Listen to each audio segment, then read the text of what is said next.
Oh, pardon, quoi? Je joue la comédie?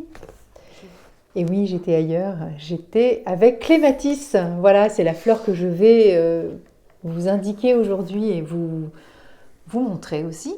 Et puis vous lire. Comme ça, c'est toujours intéressant d'avoir les points de vue de Bach et associés à la nature, à la réalité de ce que Bach aussi a observé dans ses recherches en fait.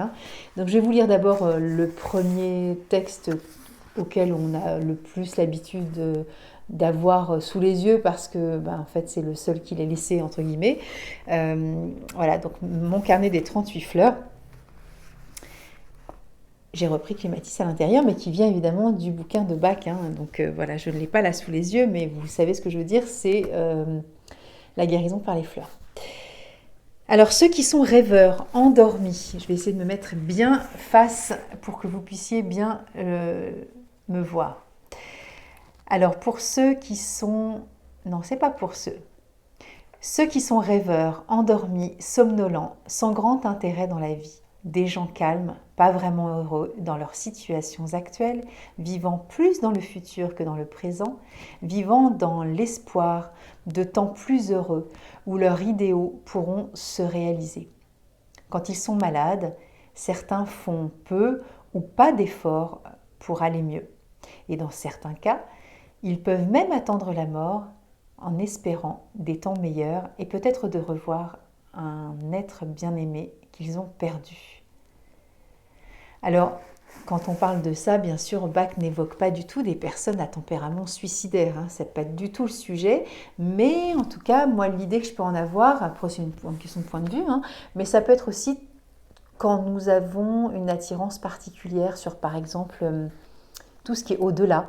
Alors bien sûr, on parle de retrouver l'être aimé ou les êtres aimés, mais ça peut être aussi une attirance sur tout ce qui est témoignage de NDE, de Near Death Experiences,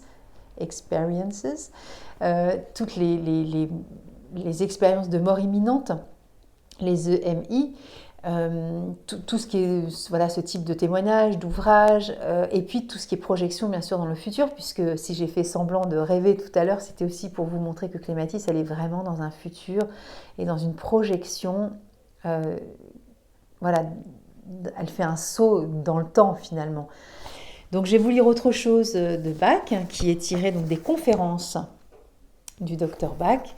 Et il dit donc, vous êtes de ceux qui pensent que la vie n'est pas particulièrement intéressante, qui se réveillent en souhaitant presque qu'il n'y ait pas un nouveau jour à affronter, qui croient que la vie est si difficile, si dure et si dépourvue de joie que rien ne semble en vouloir vraiment la peine, qui souhaiteraient bien pouvoir, je tourne la page, se rendormir, qui pensent que cela ne vaut pratiquement pas la peine d'essayer de s'en sortir.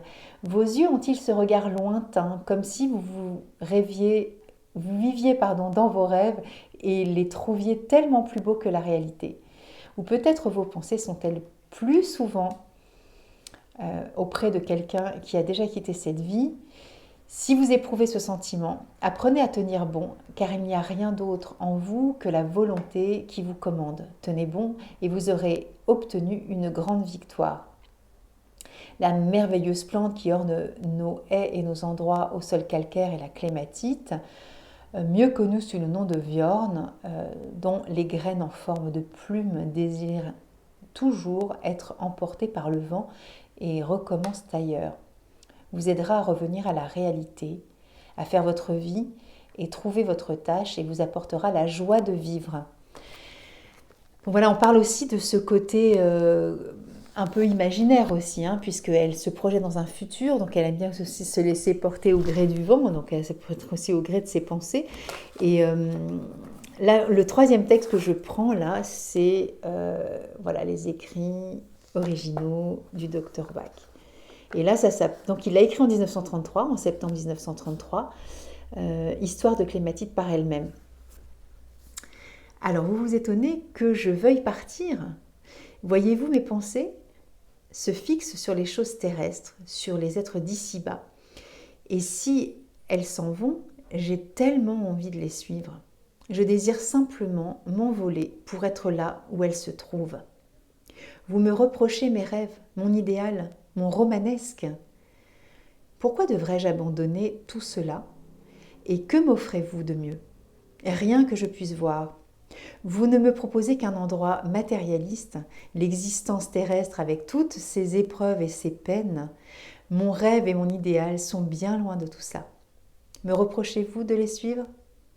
Et Clématite poursuivait en déclarant: Vos idéaux sont-ils des idéaux de Dieu?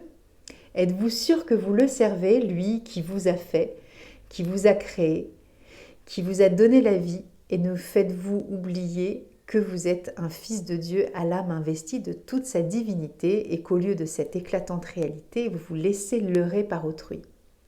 Je sais combien il vous tarde de vous envoler vers le plus merveilleux royaume, mais, frères du genre humain, accomplissons d'abord notre devoir. Que dis-je? Non pas notre devoir, mais notre joie, et puissiez-vous parer les lieux où vous vivez en vous efforçant de les rendre beaux, comme je m'efforce de rendre les baies éclatantes, si bien qu'on m'a donné le nom de joie des voyageurs. Voilà une jolie définition de Clématis, la joie des voyageurs. Alors je pense que vous avez pu observer ce que vous venez de voir illustré sur les propos de Bach. Vous voyez bien cette clématite qui va prendre ses racines sur... alors là, c'est pas une haie, mais c'est une haie artificielle, bien sûr, puisque c'est un grillage. Hein. Mais clématis, elle a ce côté, vous avez vu, des racines, enfin qui ne sont pas des racines, mais toutes ces branches, en tout cas ces ramifications, qui sont extrêmement solides, très dures, très concret en fait, hein, très ancré à la matière, et à côté de ça, elle va pouvoir continuer à faire son chemin sur les hauteurs, connectées. Vous avez vu, je ne sais pas si on dit les étamines, hein, qui sont complètement connectées comme des antennes en fait vers le ciel. Voilà, en fait, Clématis, c'est aussi la personne, je vais dire la personne, mais ça peut être toutes les personnes qui sont très lunaires, très créatives, celles qui vont puiser aussi leurs ressources dans des aspects des fois très visionnaires aussi de la réalité, en tout cas de leur réalité qui l'échappe puisque ça ne les intéresse pas, et ils vont souvent chercher leur source d'inspiration dans ce qu'ils pourraient peut-être projeter d'un avenir meilleur, en tout cas d'une créativité qui va remodeler aussi des fois le monde, comme le dit Bach en fait, hein, ça n'a pas trop d'intérêt pour eux, et donc ces rêves-là, eh bien Clématis, elle nous propose aussi de les incarner dans notre réel maintenant, ici et maintenant, pour devenir peut-être ces troubadours fantaisistes de cette projection de l'avenir avec toutes ces ressources qu'on peut aller chercher ailleurs, bien entendu, et de le ramener à notre présent, à cette joie aussi de notre voyage aussi sur Terre, puisque notre voyage, il est quotidien. Alors quand on parle de sommeil, bien sûr, Clématis, d'après le texte de Bach, c'est aussi... elle préférait rester à dormir hein, plutôt que de se lever et affronter une seconde journée, puisque le présent ne lui l'intéresse pas.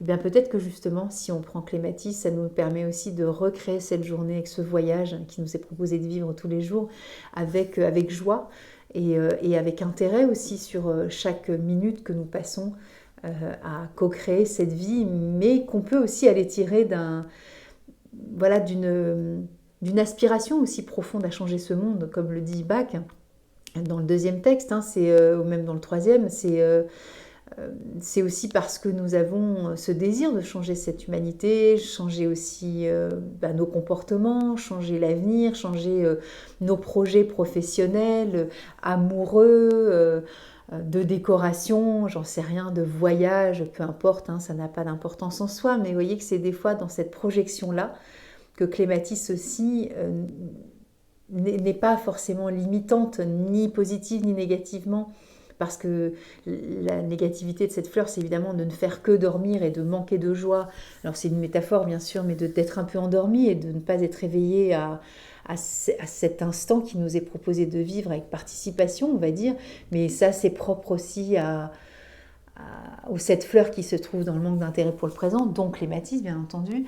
Mais cette participation, bien sûr, on est créateur en fait. Hein. C'est comme le dit Bach, c'est nous qui créons aussi notre réalité, hein. Donc c'est à nous aussi d'activer ces pensées tournées vers l'avenir, mais au service du présent.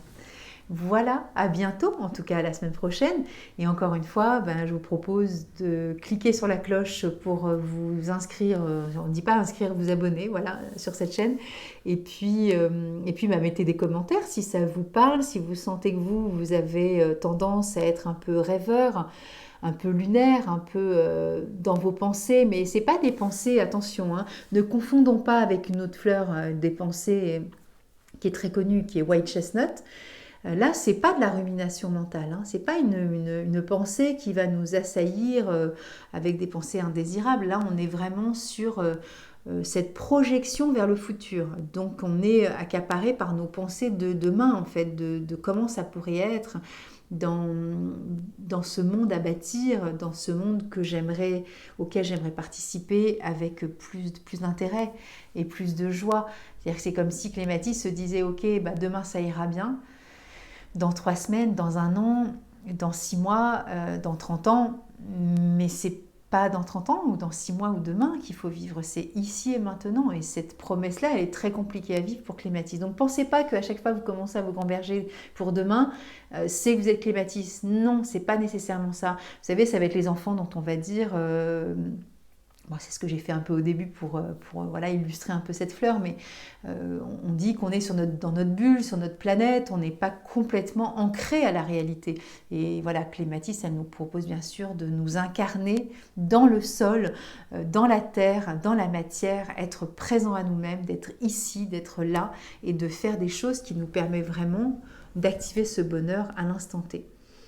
Voilà, à bientôt, donc à dimanche. Clématis.